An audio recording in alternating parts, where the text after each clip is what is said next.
તમે જ તમારા ડૉક્ટર યુટ્યુબ ચેનલમાં આપ સૌ દાર્શનિક મિત્રોનું હાર્દિક સ્વાગત કરવામાં આવે છે। આજની દિવ્ય જડીબુટ્ટીનું નામ છે ભોય પીલુડી।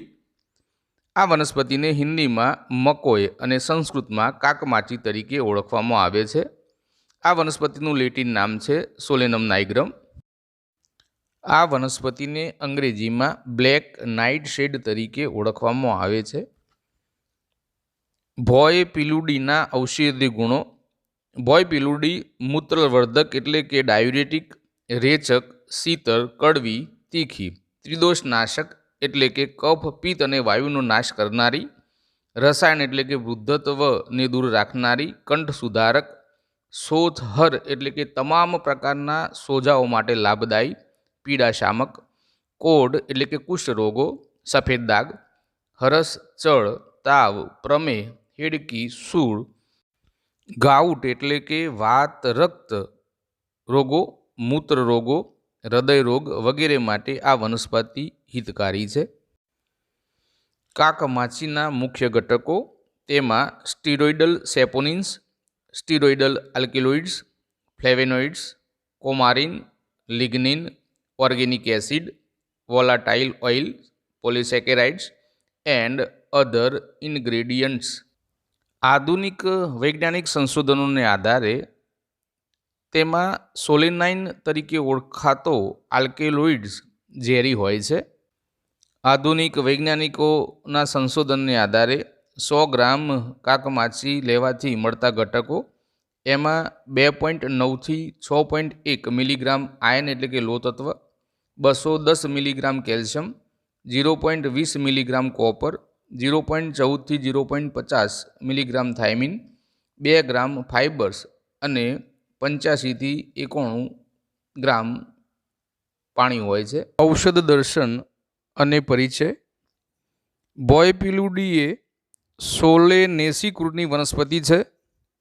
આ કુળમાં આવતી કેટલીક વનસ્પતિઓને તમે ઓળખો પણ છો અને જોયેલી પણ છે, જેમાં મરચાં, ટામેટાં, બટાકા, ધતુરો અને અશ્વગંધા જેવી વનસ્પતિઓનો સમાવેશ થાય છે।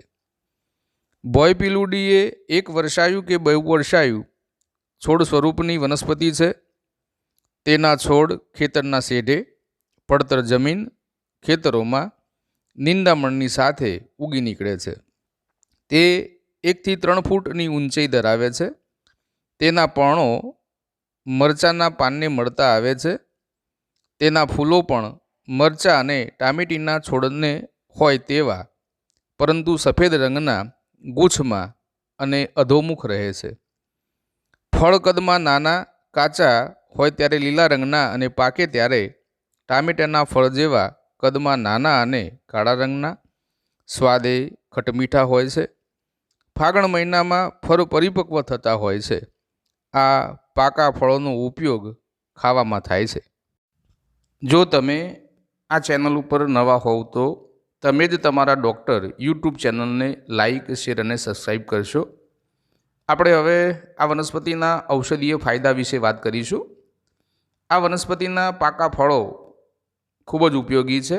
એટલે પહેલાં પાકા ફળોના ઉપયોગો કયા કયા રોગોમાં કરી શકાય એ। જ્યારે તાજા મળે ત્યારે ખાવાથી ઘણા બધા ફાયદા થાય છે। જ્યારે પાકા ફળો મળે ત્યારે એકત્રિત કરી તેને સૂકવી તેનું ચૂર્ણ બનાવી આ ચૂર્ણનો ઉપયોગ કરી શકાય છે। આ ચૂર્ણનો ઉપયોગ શારીરિક નબળાઈ અને રોગપ્રતિકારક શક્તિ વધારવા માટે થાય છે। આ ફળના ચૂર્ણનો ઉપયોગ ઉકાળો બનાવીને પીવાથી પુરુષોને લગતી સમસ્યાઓ જેવી કે શુક્રાણુની સંખ્યા એટલે કે સ્પર્મ કાઉન્ટ, શુક્રકોષોનું ઉત્પાદન એટલે કે સ્પર્મ પ્રોડક્શન, શુક્રાણુની ગતિશીલતા સ્પર્મ મોટિલિટીમાં સતત વધારો થઈ રહ્યો છે, જેના માટે જીવનશૈલી, આહાર વિહાર, વ્યસ્ત જીવન અને વ્યાયામનો અભાવ જેવા કારણો હોઈ શકે। આ માટે કાકમાચીનો ઉકાળો ખૂબ જ ઉપયોગી છે। આ જ ઉકાળો ડાયાબિટીસના દર્દીઓ માટે વધતા ગ્લુકોઝના લેવલને ઘટાડી નિયંત્રિત કરવા માટે થાય છે। આ ઉકાળો ટાઈપ 2ના દર્દીઓ માટે આશીર્વાદરૂપ સમાન છે। ટીબીના દર્દીઓ માટે પણ આ ફળો અગત્યના છે। ટીબી એ માઇક્રોબેક્ટેરિયમ ટ્યુબરક્યુલોસિસથી થતો ચેપી રોગ છે. આ વનસ્પતિ એન્ટીબેક્ટેરિયલ ગુણ ધરાવે છે, તેથી ટીબીના દર્દીઓ આ ફળોને મધ સાથે મેળવી ખાઈ શકે છે, જેનાથી એમને લાભ થાય છે.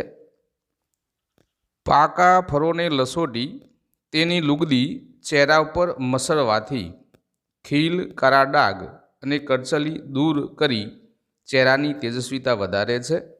જેમને વારંવાર તરસ લાગવાની સમસ્યા હોય તેઓ કાકમાચીના પાકા ફળોનો મર્યાદિત માત્રામાં ઉપયોગ કરવાથી આ સમસ્યામાં લાભ મળે છે. આ માટે ફળોનો ઉકાળો બનાવીને પણ ઉપયોગમાં લઈ શકાય છે. આ વનસ્પતિના બહુ જ મહત્ત્વના 2 ગુણો છે. એક, આ વનસ્પતિ મૂત્રવર્ધક છે, એટલે કે ડાયુરિટિક છે. નંબર 2, આ વનસ્પતિ શોથહર છે, એટલે કે એન્ટી ઇન્ફ્લામેટરી છે. આ 2 ગુણને કારણે તેનો ઉપયોગ મૂત્ર રોગોની સમસ્યા માટે થાય છે. પેશાબમાં બળતરા, પેશાબ નળીનો ચેપ, કિડનીનો સોજો વગેરે માટે આ વનસ્પતિની ભાજી બનાવીને ખાવાથી લાભ થાય.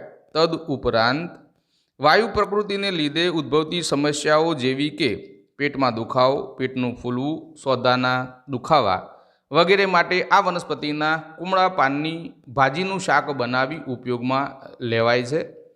આ વનસ્પતિ વાયરસ અને બેક્ટેરિયાના સંક્રમણથી શરીરનું રક્ષણ કરે છે.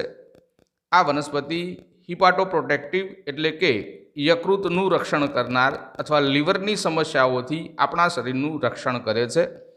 સિઝનેબલ એટલે કે ઋતુ પરિવર્તનને લીધે આવતા ફ્લૂ, તાવ જેવા કે ચિકનગુનિયા, ડેન્ગ્યુ જેવા વાયરસજન્ય બીમારીઓથી પણ આ વનસ્પતિ આપણા શરીરનું રક્ષણ કરે છે.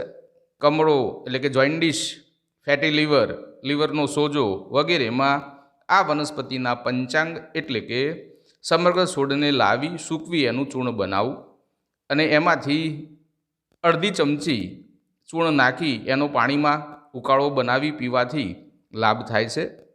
જે મિત્રોને બરોળ વધતી હોય એટલે કે સ્પ્લેન ડિઝીઝ હોય તે પણ આ પંચાંગના 10 થી 15 મિલી ઉકાળામાં ચપટી સેંધા નમક અને અડધી ચમચી જીરું પાવડર ઉમેરી ઉપયોગ કરી શકે છે. મકોઈ એટલે કે કાકમાચી એટલે કે ભોય પીલુડીના 10 થી 15 મિલી રસમાં ગોળ ઉમેરી પીવાથી અનિદ્રાની સમસ્યામાં ફાયદો થાય છે. સફેદ દાગ, જેને આયુર્વેદમાં કુષ્ઠ રોગ તરીકે ઓળખવામાં આવે છે, તેને લ્યુકોડર્મા કહે છે. વિરુદ્ધ આહાર લાંબા સમયથી લેવાય ત્યારે ત્વચા રોગો ઉત્પન્ન થાય છે. મંદાગ્નિ પણ જવાબદાર હોઈ શકે. સફેદ દાગ માટે કાકમાચીના પાનની લુગદી બનાવી તેનો નિયમિત લેપ કરવો તથા આહાર વિહારની પરેજી રાખવી. ખોસી અને ઉધરસ માટે મકોઈના પુષ્પો અથવા ફૂલોનો પાણીમાં બનાવેલો ઉકાળો ઉપયોગમાં લેવાય છે. આ ઉકાળો ગળાના સોજા, નાકમાં આવતા વારંવાર પાણી, જેને આપણે સાઇનસ કહીએ છીએ, એ માટે પણ આ વનસ્પતિ ઉપયોગી છે. શ્વસન તંત્રની સમસ્યા, કફ, દમ, શ્વાસ વગેરે માટે તેના મૂળનો 10 થી 15 મિલી ઉકાળો લેવાથી લાભ થાય છે. મિત્રો, અહીં વનસ્પતિ અને એની ઔષધીય ઉપયોગિતા પ્રસ્તુત કરવાનો પ્રયત્ન કરેલ છે. વિડીયોમાં દર્શાવેલો કોઈપણ પ્રયોગ કરતો પહેલો એકવાર તમે તમારા આયુર્વેદિક ચિકિત્સકની સલાહ અને માર્ગદર્શન લેશો. ગર્ભવતી મહિલાઓ અને સ્તનપાન કરાવતી માતાઓ એમના આયુર્વેદિક ચિકિત્સકની સૂચના અને માર્ગદર્શન હેઠળ જ આનો ઉપયોગ કરે. વિડીયોમાં દર્શાવેલી માહિતી સારી લાગી હોય તો તમે તમારા ડૉક્ટર યુટ્યુબ ચેનલને લાઇક, શેર અને સબસ્ક્રાઈબ કરશો. તમારા વિસ્તારમાં આ વનસ્પતિને કયા નામથી ઓળખો છો એની વિગતો કોમેન્ટ્સ બોક્સમાં લખજો. વિક્રમભાઈ પટેલના સપ્રેમ નમસ્કાર.